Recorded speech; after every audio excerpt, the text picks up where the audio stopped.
ఈ రెండే వాస్తవంగా చెప్పాలంటే. హ్మ్. మిగతాయి బాబు రుద్దారు. హుహు. అనకాపల్లి అయినా హ్మ్. లేకపోతే అదేది అరకు వీళ్ళే అడిగారట. హ్మ్. వీళ్ళేంటంటే దేశవ్యాప్తంగా గిరిజన ప్రాంతాలలో ఏకోపాధ్యాయ పాఠశాలని అట్లాగే గ్రౌండ్ లెవెల్‌లో చాలా హోంవర్క్ చేసుకొస్తున్నాయి సంఘ పరివార సంస్థలు చాలా రోజుల నుండి. హ్మ్. అందులో అరకు, పాడేరు ఏరియాలో కూడా చేశారు. హ్మ్.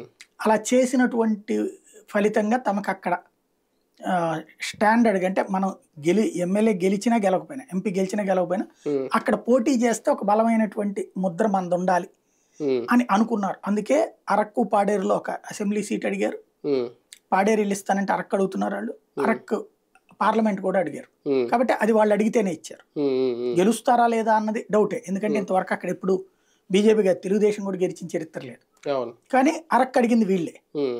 రాజమండ్రి వీళ్ళ కోరిక మేరకే ఇచ్చారు. హ్మ్. నరసాపురం వీళ్ళ కోరిక మీదకే ఇచ్చారు. రాజంపేట. అనకాపల్లి, రాజంపేట, తిరుపతి ఈ 3 కూడా వీళ్ళు ఇచ్చేసారు. అంటే 3+3 ఆఫర్ అన్నమాట. హ్మ్. 3 వీళ్ళు కోరుకున్నది ఇస్తే 3 ఆయన రుద్దింది తీసుకున్నారు. ఆ మూడింట్లో కూడా గెలుపు అనేది ఒక పెద్ద పరీక్ష భారతీయ జనతా పార్టీ. ఖచ్చితంగా.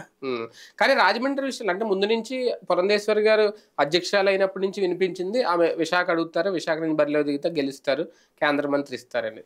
రాజమండ్రి అనేది ఆమెకు ఒక సవాలా, లేదంటే స్థాన బలం చూసా, లేదంటే అభ్యర్థి బలం చూసా భారతీయ జనతా కుల బలం చూసే ఇచ్చారు అక్కడ, అంత మించేం లేదు. కమ్మ సామాజిక వర్గానికి అక్కడ ఎంపీలుగా గెలుస్తూ వస్తున్నారు.